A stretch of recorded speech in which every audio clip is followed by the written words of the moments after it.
audio on it. how you and the elements or possible configurations. The last week I've been trying to figure out if I'm not sure if I can share my screen. Maybe Uh, something like this. you should be able to.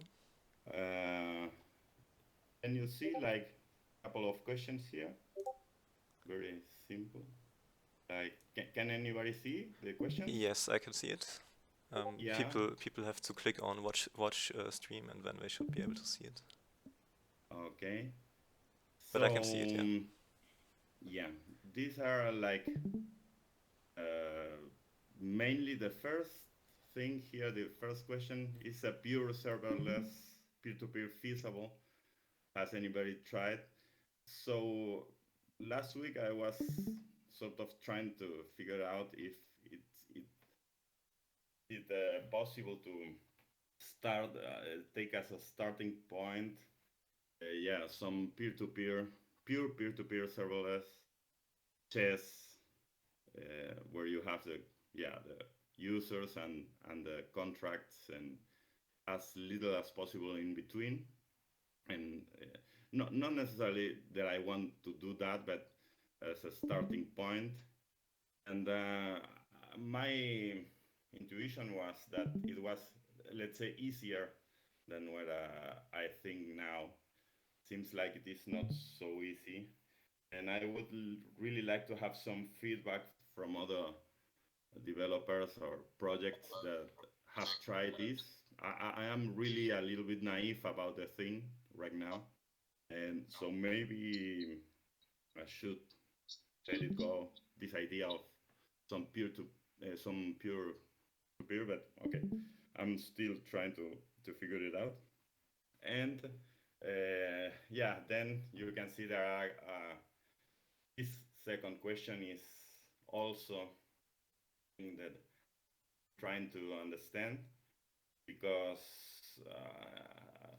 yeah, maybe there is some sense in and to okay, this is a game, a chess game uh, contract. Should I uh, everything in the storage, like the whole game, or only uh, working with some partial storage in the and then using some of these things. Maybe this is expensive or doesn't make sense at all.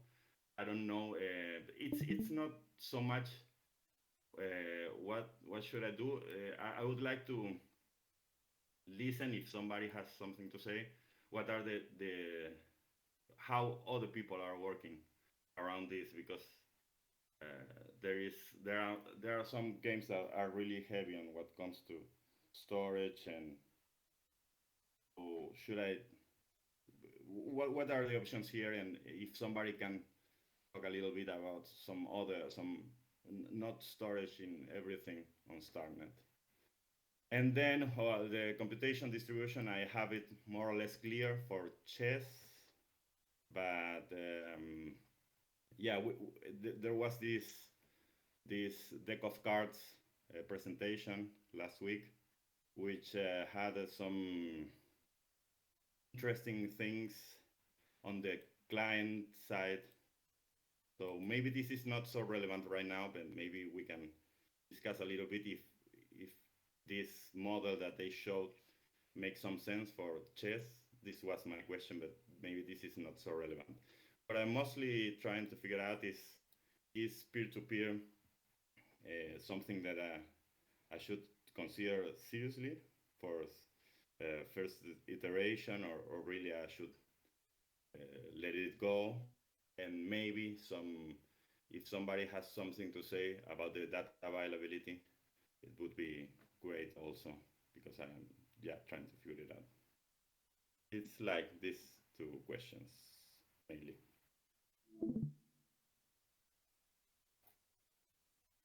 So maybe as we are going to have a not sure if long call, but some people have to introduce their projects. We could come back to this at the end and if somebody has something to say, or I could rephrase these questions, and then we can discuss. I don't think it's really this is the moment to do it. I think it's fine. Like, if anybody wants to chime in here, any fellow devs who have faced these same problems and would like to give you some feedback, then please do. This is what the calls are for, right? We want to help out people with their issues. Yeah, or maybe if anybody wants to DM me later. Yeah, sorry. I can give you my 2 cents on the topic. I think it's a very difficult problem, and one solution that I've seen, well, I would say one theoretical solution to this is something called game channels. I think you all heard me talk about this like about 25 times at this point. But the purpose of game Mm. channels was something that was formalized by the Xia team, which I don't think they pushed to production, but they actually have some demos of how that would work out. The way it works is when you're fighting, it works really well in a PvP environment, is you sign a transaction on chain to start the channel. Then at regular intervals, you have to publish a hash of the state. And at the end of the game, you have to close down the channel. And you can, I'll send you the implementation in the DM. You can look at it a bit more closely. But I think if you're looking for something P2P in a PvP setup, that's probably something that you can leverage if you want to avoid storing too much stuff on chain and also have higher interactivity. Is that, yeah, and is that you would. like, sorry, you No. Go on. Okay, is that like state channels for like Lightning Network? Does it function in a similar way? It works a bit the same way. It's you prove that you're starting something off chain on chain, and then you will close that channel after that with some countermeasures in order to make sure that you've got regular checkpoints to you still have the benefit of having the final state on chain, but without it's a bit like what you said regarding Lightning Network, where it's a bit like an accordion, where most of the actions will in the end be compressed into a single result. Okay. Okay, and I was going to ask, and do you think this can be applied right now or in the next 2-3 months? Because okay, if you want to have something close to real time on the side of the user, the client, mm, it's like it intuitively. I think it's like you have to work with some constraints on the server side, the Starnet side, in the sense that a game of chess can take like maybe 3 minutes or 5 minutes or even 2 minutes to finish. So I'm not sure. Yeah, that's Not the whole necessarily, but that's the whole point of game channels, is you manage interactivity between the two players off chain, and you only publish at certain points on chain, so the game can run as fast as you want. It's just a matter okay, of great. that's the whole point of it. That's why it's actually pretty close to what happens on Lightning. Okay, great. Yeah, sounds logical. Yeah. Yes, please post about this later, like in one of the Discord channel, because I'm interested. I may use it for the status argument standard I'm working on. So yeah, cool. Yeah, we can discuss this in the Cairo Chess channel, or can also open up a channel for like state management or something for it specifically if you want to, Queen. Great. Yeah. Okay. Okay, awesome. Any other feedback for Martin? I don't want to steal too much time from the other presentations. It's all right. Yeah. Okay, then let's move on to. Yeah, I just wanted to say something. Maybe getting a peer-to-peer server, like with JavaScript or something.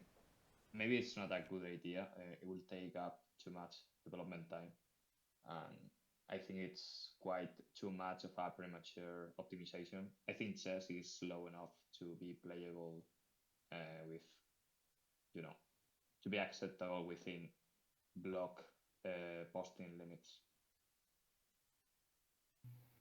Yeah. Yeah, maybe later on on another call I will try to explain why I was sort of betting on peer-to-peer from a more general point of view. But okay, I think we can let it here for now. Sure. So, okay, perfect. Then let's move on to our next point, which is DSI. DSI, can you introduce yourself, show us a bit what you've built so far, and what you're going to do as a grantee for Matchbox, which is MEV on Starknet. You can go ahead and share your screen and unmute yourself. Yes, thank you. So, hello everybody. I just quickly present myself and yeah. So I just graduated a few months ago, and yeah, for my past, I started learning blockchain development in May 2021. I knew blockchain and crypto for a while, but I really started um, learning development at this time and really understood what could be built with blockchain and got really motivated. So I'm still pretty new as a developer, but I really invested all my time to learning development, and I did a lot of progress there, and also on the technical side of blockchain layer twos, zero knowledge, and right now I'm confident that I can build some some products on blockchain. So right now I did some MEV on Ethereum because my initial motivation when learning blockchain development was that I was very interested into MEV. And yeah, it was small strategies and very long tail MEV. So long tail MEV is like a very niche strategy um, because it's a little bit hard to do MEV on Ethereum. So I started to move on Starknet and start learning Cairo in early 2022. And right now I'm working with Starkware as a grantee there, and I will make some on-chain analysis tool. So something I've just released, for example. So on the left, it will be a call data of Starknet call function, and I just take this bunch of data and basically output a readable object of the function calls and the values that have been called, so that you can read raw function call and basically make analysis tool for swaps, liquidation, and basically any function on chain. And it will help me and probably other MEV searcher to analyze on-chain data. And I plan to improve this and making it more useful for MEV strategies and analyzing MEV strategies myself. So this is what I'm doing now. And I'm also very happy to join Matchbox DAO as a grantee there, because I think we share similar views about GameFi, NFT gaming, and on-chain gaming. So I'm very happy to connect with everyone and to learn. I think I will learn a lot. And yeah, I will work there on on-chain gaming. I think MEV can be very interesting in this very new ecosystems where you will have new rules and obviously new strategies that have never been done before, and it will be very interesting to analyze, to create tools, and to create strategies myself. And this is what I will do at Matchbox. I'm also hoping to be a player myself, and my research will be on, I think, mainly on Influence and Realms, which are two big games of StarkNet. I'm pretty sure you know them already. And yeah, I'm really excited to work on that. And my grant will start after the StarkNet hackathon, so end of April.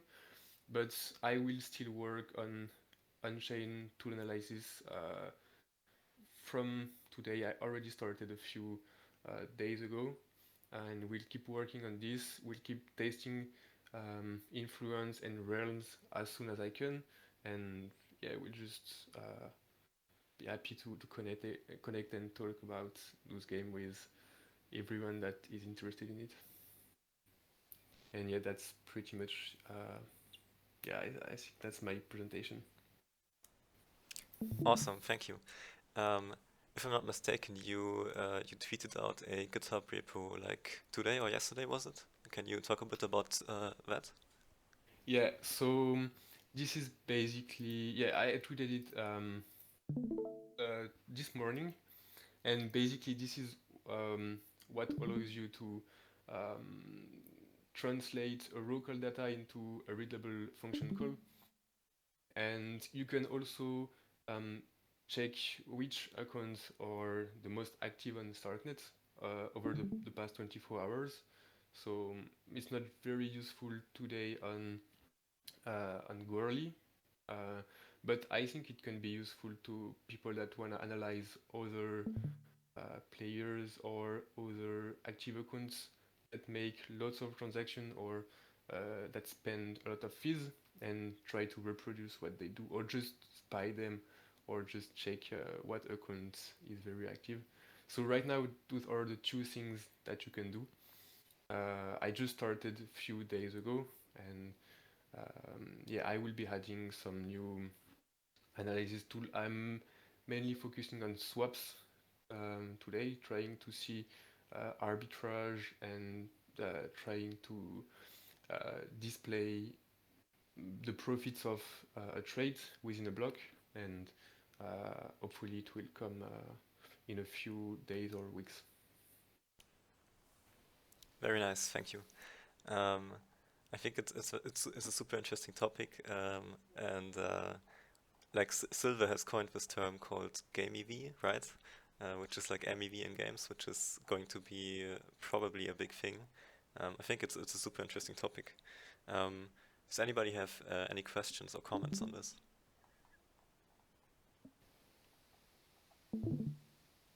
Can I get royalties for coining that term? um, I don't know if that's if you code that on the blockchain in any way, you could make money, but I'll just make it CC0. yeah, nice. Just make sure your royalty transaction doesn't get sandwiched. Okay. I'm probably going to create an MEV channel for you, so we can keep the discussion focused in there. Definitely looking forward to what you're going to do with that. It's super fascinating. Yes, thank you so much, and yeah, I'm really excited to start working on that and playing with the new games. Awesome. If nobody has any more questions for DSI, then we will move on to Solve to Mint. So if you have any question, then now is the time.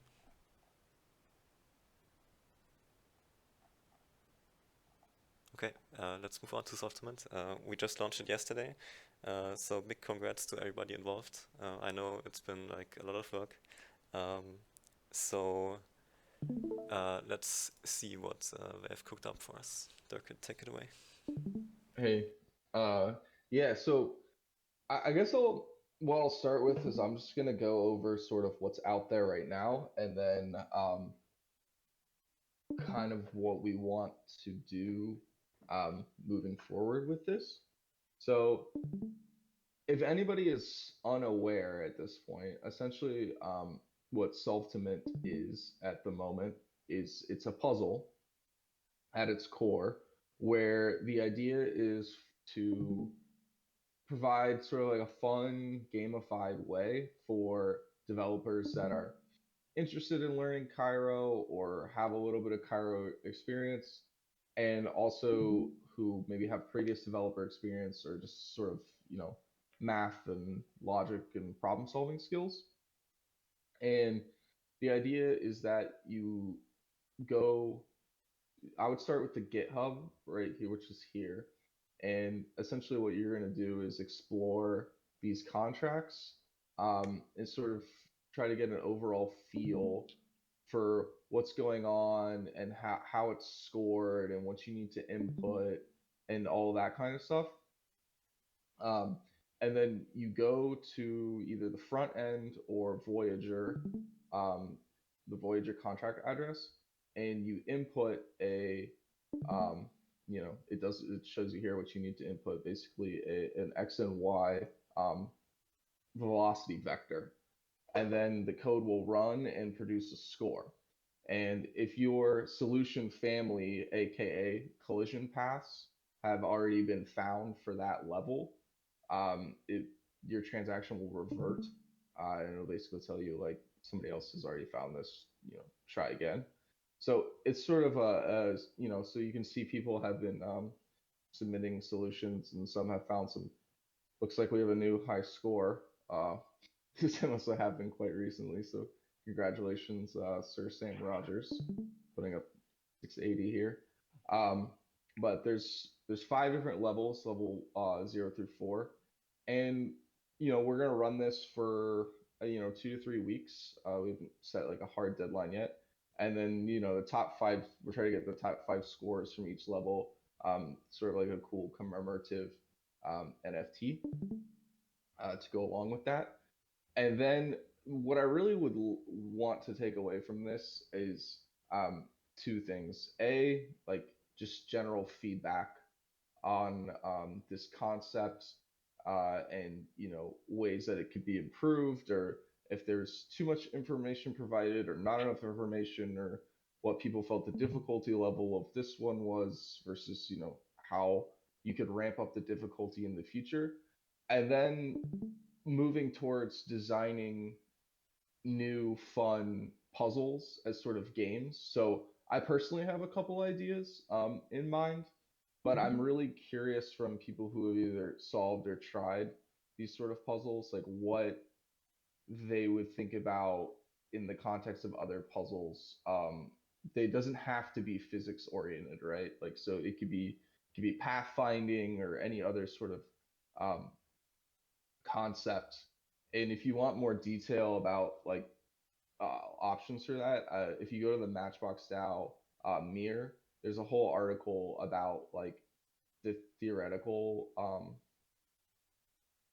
design of like solve to mint and classifying different puzzles and all of that fun stuff. So I really encourage you to read this as well if you're interested in this kind of thing. And then we'll try to spark discussion in the working group channel. The current games channel is primarily for discussing the ongoing puzzle, but in the working group channel, I'd really like feedback on like what people think cool kinds of puzzles could be, and then as a community, we can design more and more of these moving forward. So I'm not going to try to give away too much detail about how I would go about doing this or how other people have done this. It's like sort of part of the fun, but the idea is just to show you that it's out there, where to start, and then basically ask for feedback and future design. So feel free to like DM me anytime or type in the channel, and then I'll also just take general Q&A now if anyone's like super has a burning question or anything like that. Awesome, thank you. Any questions or feedback on this?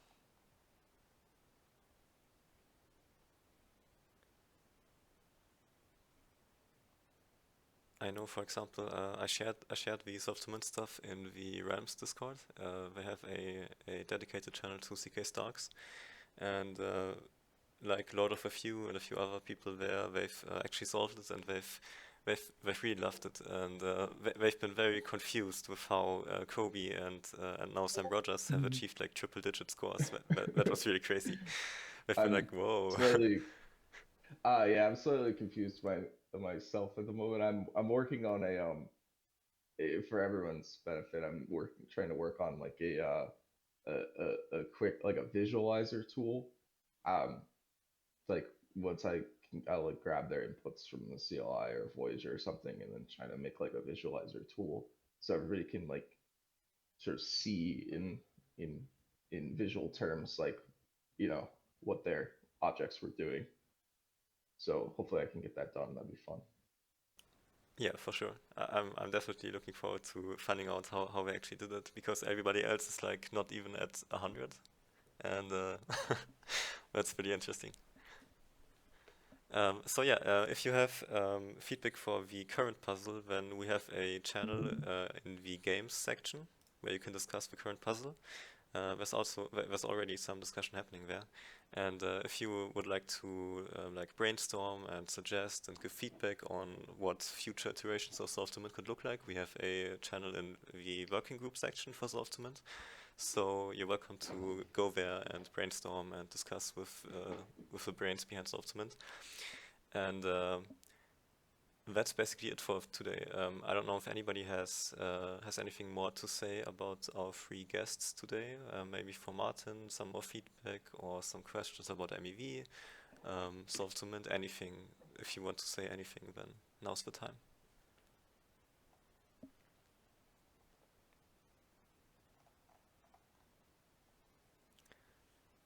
And if nobody has anything to say, this call is as always recorded, and we have also a note taker. No process is taking notes. We will publish both quickly after the call. And thank you so much for attending, for tuning in. It's a lot of fun when like more people attend. So that's a nice side effect of the Solve2Mint launch. And yeah, I'm going to wrap this up unless anybody wants to say something. Turkid? No, just Okay. give it a whirl. One thing I will encourage as sort of like a shill or like encouragement here is to solve this. Obviously, like setting up a Cairo environment is encouraged and will probably help you, and like that's the end goal here is to learn Cairo and develop in Cairo. But to submit a valid solution, you actually don't have to set up a Cairo um, environment or even get them to compile. You just have to be able to like kind of read through them and sort of get a gauge about what's going on. So even if you feel like you're struggling and you can't really find anything that's working, I'd still encourage you to just give it a shot. Sure. Okay, then I'm going to wrap up this call. Thank you guys for tuning in. It's been a lot of fun. Thank you for your presentations, and see you guys next week. Thank you so much. Bye. Cheers.